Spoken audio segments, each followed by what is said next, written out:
এদিকে রাজধানীর বাজারে কিছুটা কমেছে সবজির দাম, তবে ঈদ সামনে রেখে বেড়েছে সব ধরনের মশলার দাম। বিক্রেতারা বলছেন, চাহিদার তুলনায় মশলার সরবরাহ কম থাকায় দর ঊর্ধ্বমুখী। একই সাথে অস্থির আমিষের বাজারও। 2 সপ্তাহ ধরে ব্রয়লার মুরগির দামে ডাবল সেঞ্চুরি। ডিমের দাম ডজনে বেড়েছে 10 টাকা। হঠাৎ করে এসব পণ্যের দর বৃদ্ধিতে ক্ষুব্ধ ভোক্তারা। কিছুটা স্বস্তি ফিরেছে সবজির বাজারে। রাজধানীর কারওয়ান বাজারে বেশিরভাগ সবজির দাম কমেছে কেজিতে 10 থেকে 15 টাকা।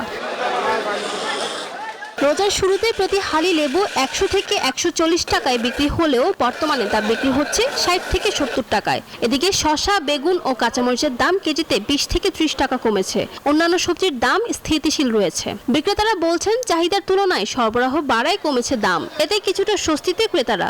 এবার 30 টাকা, শসা 40 টাকা কেজি, তবে এই দাম মোটামুটি কমে, বুঝছেন। দামও কিছুটা কমতির দিকে, তো সেদিক দিয়ে অবশ্যই আমরা যারা মধ্যবিত্ত আছে আমাদের জন্য অবশ্যই এটা একটা স্বচ্ছন্দের ব্যাপার। তবে ঠিক উল্টো চিত্রই মশলার বাজারে। ঈদের 1 সপ্তাহ আগে দাম বেড়ে এলাচ কেজিতে 5200 টাকা, দারুচিনি 600, আলু বোখারা 1400, কাজু বাদাম 1500, পেস্তা বাদাম 4000 টাকায় বিক্রি হচ্ছে। বিক্রেতারা বলছেন, আমদানি সংকটেই বেড়েছে দাম। তবে এমন অজুহাতে ক্ষুব্ধ ক্রেতারা দুষছেন ব্যবসায়ীদের। ক্যারিং খরচ বেশি, একটা অজুহাত দেখায়া যারা ধরেন ইম্পোর্টার, তারা এই হঠাৎ করে ক্রাইসিস দেখায়া দাম বাড়ায় দিচ্ছে। বাজারের বাইরে চলে যাচ্ছে না, যেটা আমরা আগে দেখা যাচ্ছে হাফ কেজি কিনতাম, সেটা এখন 100 কিনতে হচ্ছে।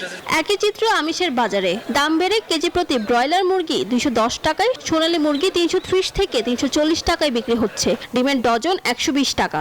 তাহলে সংকট দেখাইয়া মানে গাড়ির যে জায়গা 10 টাকায় ওই জায়গায় 5 টাকা আট বদলে মনে করেন 5টা, ওই 5টা আসার পরে মনে করেন আমরা আনি।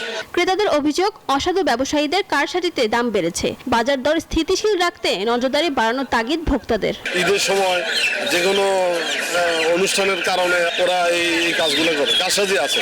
কন্ট্রোল করার জন্য সরকারের পদক্ষেপ নেওয়া উচিত। সিন্ডিকেটের কারণে এই অবস্থা হয়। এদিকে গরুর মাংস প্রতি কেজি বিক্রি হচ্ছে 760 টাকা এবং খাসির মাংস 1200 টাকায়। ফারজানা রিয়া, নিউজ 24, ঢাকা।